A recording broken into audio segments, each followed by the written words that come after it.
Welcome to Read Revolt. This is our second episode. I'm Rachel and Taylor, and joining me today I have Pam Saavedra, Chastity Wallace, and Ben Seiler. The book this month chosen by our shared shelf was Beloved. And so we all read Beloved, and it was definitely really interesting. Another really heavy book. Did you guys know anything about Toni Morrison starting the book? Have you read anything by her? I knew about her. I don't recall reading a whole book about her.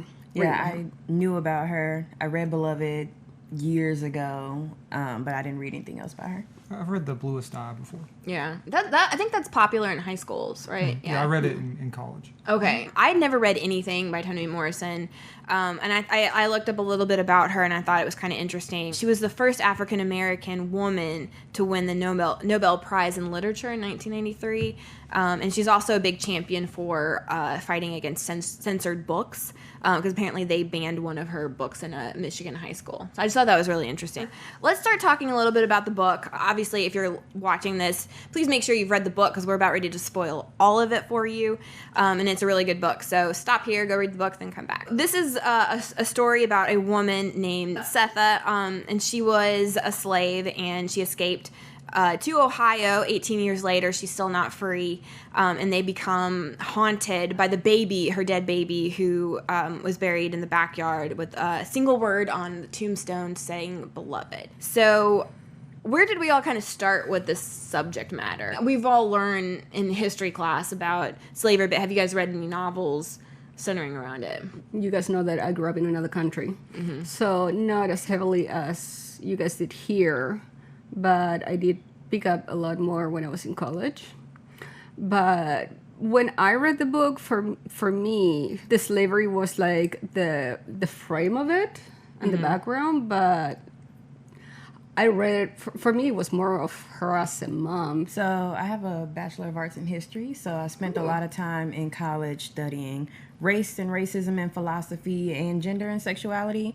I studied not just American slavery, but medieval slavery. So Oh, wow. I know a lot about slavery. Perfect for this episode. We had no idea. So I was happy to read it and to see that everything that I was reading in the book was accurate, because sometimes I feel like when there are these type of stories, sometimes people try to sensationalize it or turn it up a little bit, but everything was very historically accurate, so that made me happy. But I definitely related a lot to like the mother-daughter dynamic and the generational trauma that slavery leaves on the family, because as a Black woman, I'm seeing the way she talks to her daughter, the way she expects her daughter to act, the respect for the elders. All of that is just things that I've grown up with. I have the general education about slavery, so it's kind of like something that I was taught about the horrors of in school. But I think American culture, like as a whole, kind of buries it and doesn't really, like, we're all filmmakers, but we're like, there are a few movies that cover it, and then we've talked a little bit briefly about Beloved the movie, which I didn't get a chance to watch all of, but there's not like a presence of this. I mean, it is in our culture a little bit as a national tragedy, but it's still pushed back and not really present. As they're like, for example, this is like the first thing that I've read that ever would consider like the mindset and what the traumatic effect of having been a slave would be on somebody. And so that's just not, there's not a whole lot of that in movies or in books that I've read. I've seen movies with it as well, but there's something very different about reading a book where the central character is living through it. You internalize it in a way that I've never internalized it like that before. I mean, I know, Pam, you'd said that you couldn't get through without just it was feeling hard. the weight, and I felt that way too. It was heavy. Yeah. It's like, I just couldn't believe the amount of trauma that, more than just Setha experience, it was everybody. I think we need to understand like the role that slavery played on what America is today. Do you think that reading a book like this and going this far back in history would help people kind of think about where we are today on this journey? It depends on who you are. Yeah. Because there are people who they really want to separate in their mind that this was the past. This wasn't even modern society, which technically it is modern because it's the 1800s, but they just say that, once this book ends, they're like, it's over. And there are a lot of times when there are little nuggets of this is what's going on in the world around us in addition to the central family struggle. But if you're the type of person who you don't want to accept that, then you might just gloss over all of it and be like, oh, well, this just happened because she was a slave. But, you know, her children and her grandchildren will be fine because they're not slaves. And I think a lot of people say that. I agree with her. I think that you had to have, you know, a certain level of empathy and open-mindedness to realize, you know, first empathize for like what, you know, these particular characters went through, and then have this foresight of like how these kind of trauma, you know, it was real, and it was real for a lot of people, and, you know, shaped not only their culture but our culture, you know. And you hear what she says, you know, like a lot of people are kind of like, hey, here happened a lot of, you know, long time ago, and I had nothing to do with it. So no, you know, it shaped everybody. Like, yeah, I came here 20 years ago. I'm still part of that. Because it's cultural. Trauma gets passed down from generation to generation. The institutional racism is still built on that, and as long as you're part of it and benefited from it, you're part of it. Let's talk about some of these characters. We begin in Baby Suggs' house, which Baby Suggs was the grandmother. She is already deceased at this point. So we have Setha and Denver, Denver is Setha's daughter, and they're living in the house, and it's haunted. And then all of a sudden, Paul D shows up. Okay, I just have so much to say about Paul D. They met at Sweet Home. Sweet Home is a plantation that they were all on before they escaped. And I think the Civil War is over at this point, right? It's supposed to be over. It's over. Yeah. She when they escaped, though, it had not happened, and so slavery was still legal. So, but at this point, it's illegal. She knew Paul D from back then. She was married to his friend Hallie, and he shows up because Hallie's apparently dead, which there was never any confirmation that he was dead, but it's assumed that he's dead.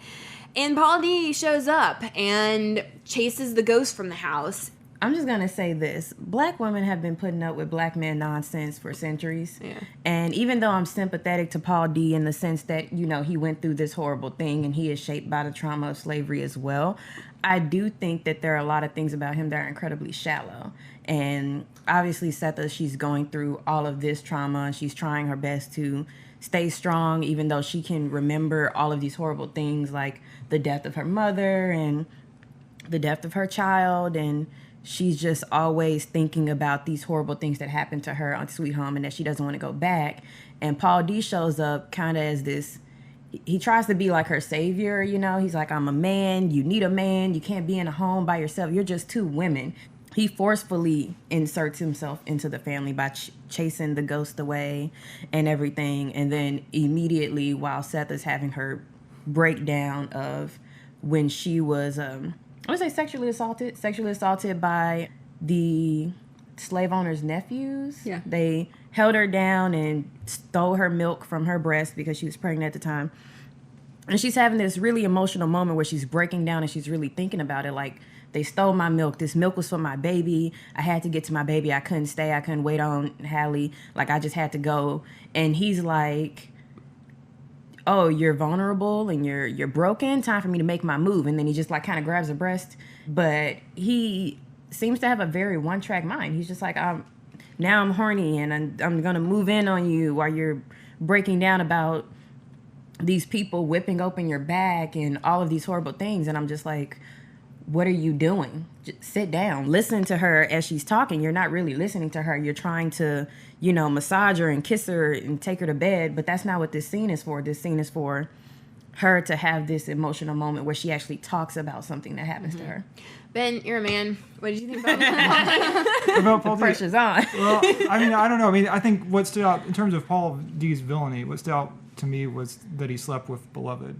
He also had, you know, deep-seated horrors in his past, like just horrible things that happened to him. And like, in terms of empathy with Paul D, like just a discussion of him walking around after the Civil War ended and having joy in buying something, and like just that was alien to him, and like just all his different adventures where he was walking around. But what was surprising to me was, again, jumping ahead a little bit to the end of the novel, was that Paul D and Setha got a happy ending. that they were together at the end, and that he has all this dialogue where he's like, I'm gonna heal you, and we're gonna get together. And I wasn't expecting that at all. To me, I was just geared towards everyone being in misery throughout the entire novel. And I was like the only release from that misery is like supernatural stuff, like either Beloved is like avenging angel or is like happy baby naked person. And I feel like it was weird that it had a happy ending. Like, it didn't register as much to me his villainy. Like, I like, mainly in terms of sleeping with Beloved. He plays it off kind of in his mind of like, I'm being forced to do this and I don't want to, but just anytime there's any kind of sexual scene with him or anything referencing sex with him, I just get uncomfortable, because after he had sex with Setha, he immediately started looking at her and thinking about how ugly she was and how he wasn't attracted to her anymore. But he still goes back to her bed every night. They said twice a day. Yeah. Didn't they? Like morning Twice and a day. night. Mm-hmm. Yeah. I'll say something though. I did like the realism. I mean, yeah, was I crazy about him? No. But at the same time, I feel like as women have been conditioned to, like, when the man comes in, you know, he has to be pretty charming and save the day, and we're waiting for the hero that is going to make everything better. And in reality, it doesn't work that way. You know, like, he went through, as he said, you know, like, slavery and trauma and, like, his own hell, you know, like, I don't think he had the capacity to be that guy. You know, like, guys that had a perfect upbringing don't have the capacity to be that person. So I don't want to be too hard on him. The book does say, like, with regards to the white people, that they create the monster. Like, they think that the actions that the black people are having are just because they're cannibals and they're from this twisted society, but really it's what they're doing to them. They are emasculating them, they're dehumanizing them, they're making them less than animals and constantly, you know, beating them, don't want to call them men, don't want to allow them to have anything of their own. So that is a big part of it, where they are like breaking down these people's spirit. I think it frustrated me that, he shows up and he's like, hey, I'm going to be this hero. I'm going to save you. And then, you know, like, nothing really happens. She still has to be the rock and carry everybody. Like, she's paying for everything. Did he even get a job? Maybe he did. At a certain point, he got a job. Yeah. Okay, but so I don't he did know help if with that. I know that he did take them to the carnival. Yeah. But it's not directly stated if he was directly contributing to anything. Yeah. It seemed like she was carrying on as she'd done before, you know. Yeah. She has this job, she gets the money, she gets food from the restaurant she works at, care she of the comes house. home, takes care of the house, takes care of kids. And I think you can see, like, she acknowledges that, because there would be times where he would try to assert himself as the head of the household now. They were a family, but he was not the center of it. He didn't get the big piece of chicken. He didn't get the last slice of pie. You know, he still was kind of on a peripheral, but he was trying to be the man of the house, the head of the house. But that's just not what that family dynamic was. I mean, he's not really the villain of the story anyways. The villain is, I mean... All the white people? Yeah, the white people. He talks about how everybody was waiting for Setha to come to Sweet Home and choose who she wanted to be with. Yeah. In the meantime, he said that they were all, I quote, fucking cows. Literally. Waiting for her to choose so that they could have sex with her. And then later, what bothers me is that when he finally does sleep with Setha, he says it's not that different than fucking a cow. And I'm like, I don't like this, you know? The like, feminist in you are like, no, don't think that. Yeah. Yeah. Not the nicest. good. I honed in on it. It was one sentence in the whole book, but I was like, oh my gosh, you're on my bad list now. I think it does strike a nerve, you know, like, here now, this context, put it in the context where he was coming from. Yeah, a little bit. Yeah, I get where he's coming from. You know, it's kind of like, this is like what he has waited all his life, and finally, like, he gets the woman, you know, he has been dreaming of, and it just wasn't all that was cracked up to be. So Denver doesn't like him. I'm on Denver's team for that. And so at that point, Beloved shows up. Did you guys catch on pretty fast that was the baby? Not at the beginning. Like, later on, it's kind of like, okay, I get it. I kind of caught on pretty fast, just because I'm somebody who I enjoy reading and watching things about the supernatural. And then, like, the effect that Paul D. Cumming had on Denver, and how she was like, you got rid of the baby just like that. Like, none of us could do it. Baby Suggs Holy couldn't do it. Setha couldn't do it. And then this man shows up that Denver doesn't know, and he just, starts throwing tables and breaking windows, and now the baby's gone. And so the second that they come back after having this weird, like a happy moment of like, oh, we're kind of like a family. And there's this woman who's dressed really well, just hanging out at their house. Keep in mind, no one comes to 124 anymore. No one visits. No mail comes. Nobody wants to be around them. So that this figure would show up, that immediately signaled to me like, oh no, you're going to get it. This baby's back and she's mad.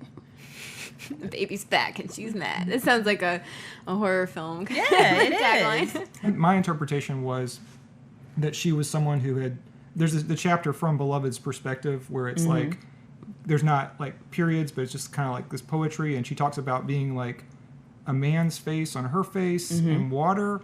And so, I mean, did everyone interpret her as ghost or real life person or actually baby or another person who was thinking of themselves as baby? And so I landed on that last one. I was like, Okay. maybe this is just a person who also has suffered trauma and also has suffered, but she had the same scar. She also remembered the earring. Yeah. So maybe it's, I mean, for me, like I personally would like it makes the most sense for me for the character to be either the actual human who lives somehow or another human who has adopted this mythology of being beloved. I think it goes back and forth between trying to say, maybe this is a real person, because there's even someone who says in the town, oh, there was this white man who had this slave girl for a long time and he was using her and then she killed him and ran away. So maybe that's who that is.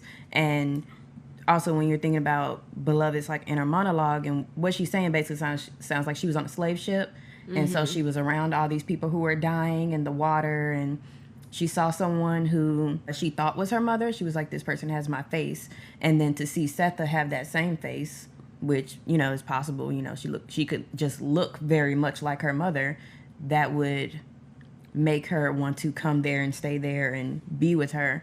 But I don't know, it's kind of back and forth, because sometimes I feel like it's like maybe this was an actual person and Beloved's soul finally found its way back and came into that person when she went into the water. So maybe that person died and the soul of the baby came in. And, it just depends on how much you want to suspend your disbelief. So we've got the ghost of the baby who may or may not actually have been a ghost. So she comes in and, everybody starts to kind of try to get over this big event. Then we don't find out what this big event was until much later in the book. And then we find out that after Setha, and this is definitely the biggest giveaway, so if you haven't read, just stop now. Reveal. When Setha had escaped 18 years prior, they were having a big party at Baby Suggs' house. Baby Suggs was still alive, and she describes it as the 4 horsemen are coming for them, and it's the school teacher, a nephew, a slave catcher, and the sheriff. She takes all the kids into the shed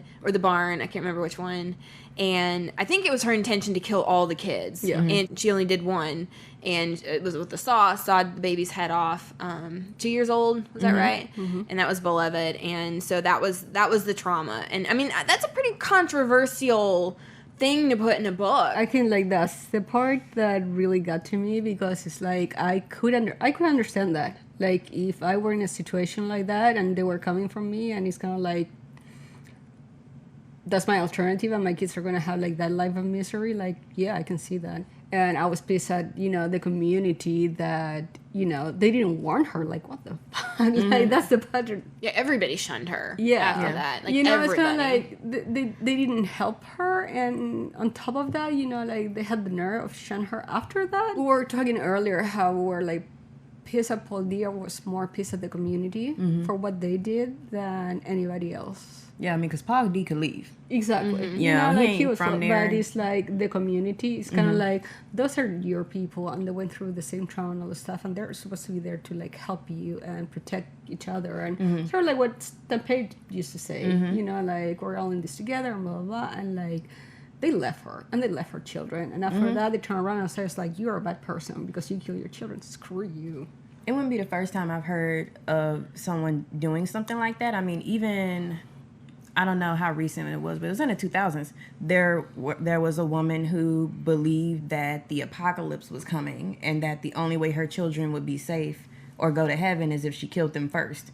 And so I've seen those narratives before, and I understand how, with the horrible things that happened to her, she didn't want that to happen to her daughters. And that was the biggest thing of what she was trying to say to Beloved to get her to understand. She was like, they dirtied me, and I didn't want them to dirty my daughters. I could not imagine those men holding my daughter down and doing the things to her that they did to me. I understood where the community was coming from, in the sense that you've all gone through this type of trauma and all of this suffering. Some of you are better off than others. Some of you lost all 8 of your kids. Some of you lost your husbands. They all have these different experiences, and a lot of them, their lives aren't going great. And then baby Suggs is being this holy person, this happy person. She's giving all this thanks to the Lord. She's gotten all her grandchildren. A lot of them don't have any of their children. So she's gotten all her grandchildren. They have this big feast, this big bounty. And then everybody's like, why does she get to be happy? You know, why does she get to have 6 chickens and 12 pies? And we have to go home to our sad lives where we don't have anything going on, or we're not happy, or we're alone. So I get that they were all feeling some type of way. And it was like the next day when the white men came, they were kind of resentful. So in their minds, they was like, how holy is baby Suggs? Can she stop the 4 horsemen? I was reading today, I went to the Wikipedia for Beloved, and there was Margaret Turner is the inspiration for this novel. And she successfully killed her children and her child. They tried to convict her of murder, but she got taken back as a slave. And so they didn't even consider her a person. And so she was just taken back under the Fugitive Slave Act. And then her other child drowned. Anyway, but she was a real life person who I think she was raped by her master. So the children were her and her master's. And then she basically tried to escape and then got caught and then killed them very quickly. I understand Margaret Turner in what she did. And so I understand Beloved in what she did. It's very far from my day-to-day emotions, but I understand the idea that you don't want your child to suffer, so you want to end their life. That makes sense. I mean, I think it comes down to the fact that dying is not as bad as this life. Exactly. Period. And so she's doing, it's her like children. a mercy killing, basically. Yeah, like she's saving her kids. I can see how the kids later maybe don't agree with that. They haven't gone through the same thing that she has. Also, keep in mind that Setha's mother also killed her children. Setha's mother had several children, but they were the result of rape by white men, and she killed them. And then when it came to Setha, she had actually had her with a black man that she actually cared about, and so she kept her. But the half-white children, gone, dead, killed them. So that's just going back to the generational thing of in her mind, is not as bad as the things that she went through, because also the fact that she never got to really know her mother because of slavery. And before she even got to know her, she was looking at her dead body and trying to figure out, is this even my mother? Because she was unrecognizable at that point. And also something else they talked about too is how they weren't able to keep their children ever. And so I don't know, I could see in some way this being an act that's hey, you're not taking my babies, they're mine. They're mine. Because they would encourage the slave women to have as many babies as possible so they could have more slaves. Exactly. And then I think that Hallie was the only baby that baby Suggs was able to keep. Let's talk a little bit about Sweet Home. Sweet Home was said to be one of the better homes, which I thought was crazy. One of the things that I read that Paul D talked about was the bit in the mouth. It was a literal bit that got put in their mouths, and they can't talk or even swallow. And they talk about in the book how after wearing it for a while, they just want the saliva. They want to be able to swallow. Everybody was compared to animals or worse than animals, and I think that by literally putting a bit in someone's mouth, you can't be any more clear about that. It was just another tool to create help with the image of when they're dehumanizing the people, because when you put it in their mouth, now that they can't close their mouth, they're drooling all the time, so now they look more like an animal. You also take away their ability to speak, and so it just adds to the dehumanization. Just plays up the idea of such constant dehumanization that you would never be able to relax, or you would never be able to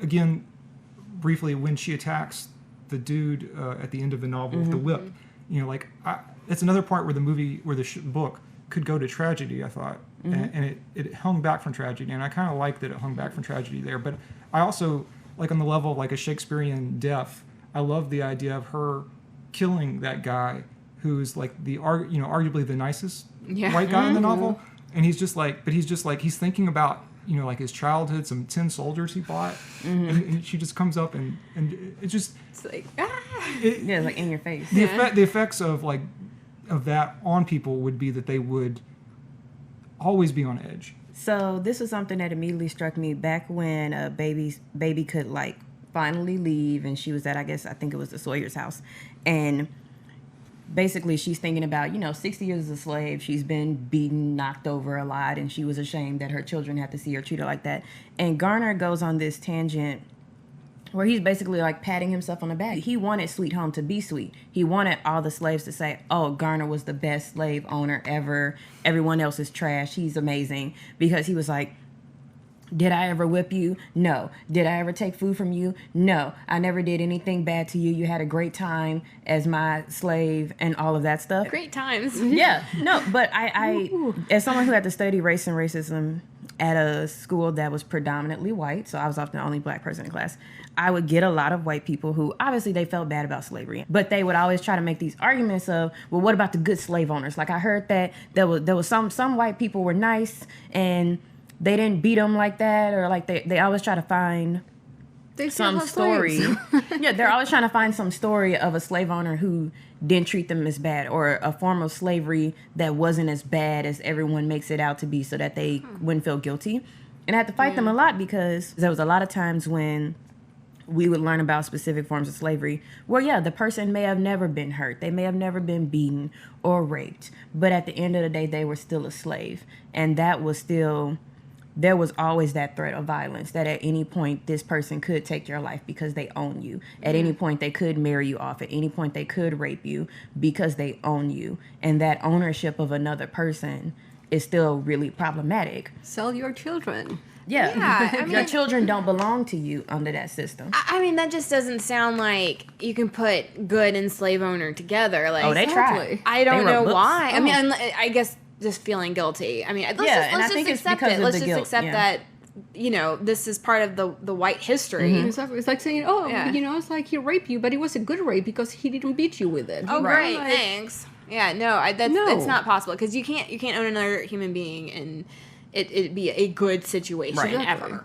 And that's why I'm always interested in how different people read this, because, you know, I know some black men who would read this and be like, Paul D is amazing. I don't know what you're talking about, girl. But just... I want to meet those people.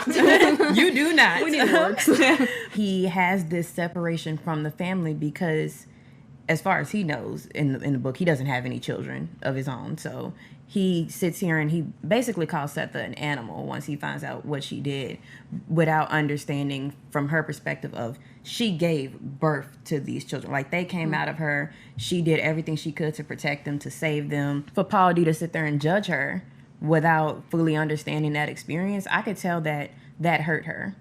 But he doesn't know, because he hasn't had to give birth to children that are taken from him. Well, the men too, with they just had such a different Experience. with kids. For me, it's like the difference in like what freedom really means, because like if you compare like, you know, Paul D to Sida, like he gets out, you know, like he has to have a life, you know, like go pursue the woman that he has ever dreamed for, and like it doesn't work out, he has to go away, you know, like she never has that choice, you know, like she's always tied down. It's like her children, even when her children leave, you know, like still has one left, and if it's not that one, you know, it's like the ghost of one.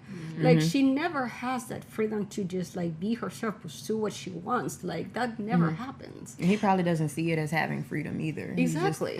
I think in his mind, he's seeing it as, I don't really have a home, so I'm just kind of wandering around, and maybe Setha could be my home, and I can be a husband or a father to these children and take care of her and all of that stuff.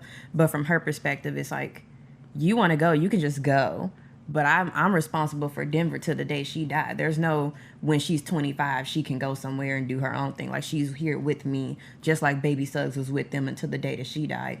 And you're always responsible for that child because that's yours. Yeah, and he doesn't really have anything tying him down, so they're both coming from very different places. Yeah. That happened with Baby Suggs too, though, because Baby Suggs' husband, they made that agreement that if one of them could get out, then that person would go, and it just happened to be the husband that got to leave. But yeah, I mean, the women were a lot more tied down than the men, which, I mean, that's definitely something that has still Till this day. Yeah, it's still really prevalent. I mean, I reacted to the character of Denver and her experiences being alienated from everybody, and especially when Setha and Beloved were just hanging out together and doing nothing, and she quit her job. Like, there was a positive benefit to it for Denver, where she, like, started becoming the breadwinner for the family. Even in that situation, you know, you can see the difference between, like, the boys and the girl, you know. It's like the boys were kind of like out, left. but they had, like, the freedom of choice. Yeah. So, you know, it's like, we're not But the girls staying didn't. here. Denver ain't going nowhere. Yep. No, I mean, she's stuck. Once Setha realized Beloved was her daughter, they kind of started to push her out too. So you have this moment when Paul D's there, and he kind of feels like he's being slowly pushed out, and he thinks that it's Beloved that's slowly forcing him from room to room till he's just out the house, and then he decides to peace out and he can do that. And I think the same thing might have happened with Howard and Bugler, where the baby's ghost just kept terrorizing them, eventually forcing them out of the house. But when it came time for Denver to be kind of forced out of the house, because, you know, Beloved, she only wanted Setha. She did not care about Denver. She let her know. She's like, I don't need you. I just need her. And Denver was forced out, but she came back. She came back. She said, I'm going to take care of you until you get better. I don't know what's going on anymore, but she still feels that obligation to care for her mother, because she went from being scared of Setha and thinking, I got to protect Beloved, to saying, oh, I have to protect my mother from Beloved. And that's how she has to end up having to mature really quickly by going outside, conquering her fears, asking for help, talking to people, and bringing the community back to Setha. And that ends up saving her from killing that man, because they rush to stop her. They're also praying for her. They're also bringing food now. So I think that's just that divide, that all it took was just a person to come out and be like, no, we're normal people like you. We can come together again. And then you can mend the community. Although it is kind of being passed on, that whole, like, women have to take care of everything. You know, it passed on to Denver. I mean, she's working nights and then coming home taking care of her mom. And I'm like, where's Paula D? And then she tried to get another job at the end, too. She's like, I can work nights and days. And that's when Paul D is like, oh, I can take care of her while you're gone now. We've gotten him throughout the whole book saying, I'm going to take care of you. I'm going to do all this crap. And he doesn't do anything. And in fact, he runs away when it gets hard. Okay, sure, you find out the person you're with murdered somebody. I guess that takes a minute to get used to. I'll throw you a bone. He keeps sucking the life out of her, too. You know, like, everybody was sucking the life out of her. I know Beloved was more, but Paul D wasn't helping. I mean, he was expecting sex twice a day. Like, I mean, that's a lot. Like, he's expecting her to do all this stuff.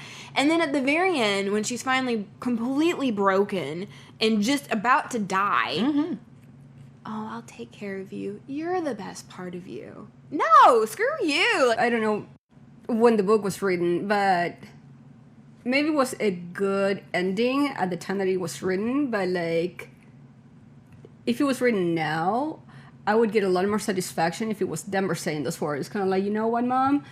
You're good. Yeah, yeah. You know, it's like, you're the best thing that you have, and, like, we can do this together. Like, that would be a more fitting ending for, like, feminism in, you know, year 2020. I think that, you know, as Black woman reading is written by a Black woman, from that perspective, there's a whole lot of things about the strong, independent Black woman. We don't need no man. And, you know, they really didn't. He kind of was just there. And, I mean, would it be nice if he was there and everything worked out and he was, you know, helping out and lightening the load? Yeah, that'd be great. But I think there's a lot of times we're kind of holding on to the idea of, you know, maybe a man will come and make it better. Maybe he will help lighten the They load. could have set you up when, like, he kicks the ghost out. It's kind of like, okay, this is going to go well. And it kind of like, it doesn't. It's kind of like, In terms of, like, the ending, does it, to me, like, I was like, okay, well, this is a slightly tonally off happy ending. I think you're right in terms of today. I think that those words needed to be said to her it would have been cooler coming from Denver. But Paul D also didn't really... His character was like the same. He did all these bad things, and then he just showed up again. And maybe you should have, like, a little bit more accountability for some of the things that's happened. It's a real bittersweet end, because at the end of the day, Setha still wants companionship. She still wants someone to be there with her, and that could have easily just been Denver, and it would have been over with. You could interpret the ending as maybe a sad ending. Like, I am about to break into Lisa here. Well, maybe it didn't change. I mean, you know, maybe it's just cyclical, and it's, you know, I mean, Denver got out and she's doing okay, but maybe it's not changing for Setha. In her weakest moment at the end of the book, that's when he comes in, and I think she's kind of feeling a little apathetic, of like, well, he can stay or he can go, but she's not going to actively kick him out. She don't have the energy anymore. She's tired. She's sick and tired of being sick and tired. Mm-hmm. And so if he wants to be here or rub her feet or whatever, okay, you can do that. But I feel like she might still have her guard up. So maybe it's not as happy as it seems like at first. So it can go either way. She could still die despite what he's doing, and then now Denver's alone and she has to grow up shouldering the burdens. That's interesting. We all assumed that it was kind of like happy ending. Yeah. But when you start to dig into it, maybe it was like, hey, you were too late. All of these stories, like, they resonate with me, but I wasn't surprised by anything. And I know y'all were like, oh my God, this is so sad and horrible. This is like my life, like my lived experience. So even if things seemed like they were like really, really horrible, to me, it was just like, yep, that happened. And just to see like the Black family dynamic and the role that the community played, these are all things that I've seen in my life. So I definitely think she was taking from her lived experience as well, and be like, if I was a Black woman in this time, what I did, and then how everyone reacted from that felt really real. I think in this conversation, talking about the book with somebody that, you know, has a different perspective, and it's like from the Black community, I learned more because of this conversation than just me reading the book alone. Yeah, I just took it as an opportunity to like meditate on the trauma of like millions of people and think about what the effect of that would be on you. You know, even if you survive slavery, what it would do to your psyche. And I related a lot to it, to the idea of if you're suffering from post-traumatic stress disorder and you've had this nightmare thing and you've been dehumanized all your life, then you're going to have an overwhelming terror in the form of Beloved as a ghost, and you're going to have this overwhelming need for unconditional affection. Maybe that creates kind of like a hole that is almost like impossible to fill, and Paul D is a very imperfect vessel for that. For me, I think it was a beautiful book. I loved reading it. I mean, it was traumatic, but I think it was very well written. But I think I internalized a lot of a female slave's perspective in that time period, and I think that it definitely, you know, I mean, not that I didn't know about a lot of things that happened with slavery, but I think that, I mean, I think I related to it a little bit more than maybe I would have had I not read the book. I think it's a really important reminder of how the trauma of so long ago is still so prevalent today. I think that it would be something that, you know, with an open mind, I think it more people reading something like that, it could be a very powerful tool. But it does have to come with an open mind, because I think that you can easily sweep things under the rug still. Anyways, okay, so I'm going to wrap this up. It was a beautiful book, and it was fun to read, and I think it was even more fun to discuss, which I knew it was going to be. And if you would like to read along with us, you can actually follow our shared shelf, which is not our group. We're following them. They are on Goodreads, and they choose a book, and we just read it and talk about it and journey with whatever is chosen. So thank you guys for joining us, and we will see you next time.